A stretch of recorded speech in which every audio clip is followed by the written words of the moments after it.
Do you wonder how to do this difficult leg behind the head pose? Let's do it with easy steps. First, hold head to knee pose for a few seconds.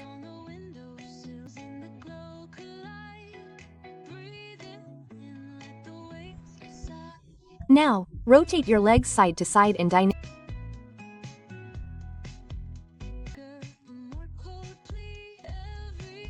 The groundwork after rotating for a few times.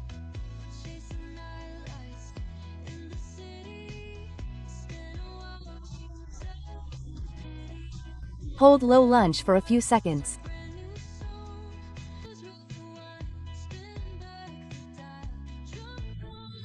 Also hold leisure tail lunge pouch for a few seconds.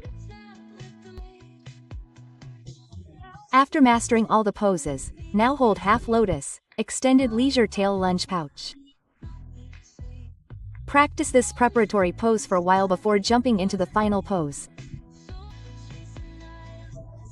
When you are completely ready, now try Eka Pada Shirsha Baddha Ardha Padma Utthana Prashtasana. That's it for today's video, guys. See you in the next video. Thank you so much for watching. Bye bye.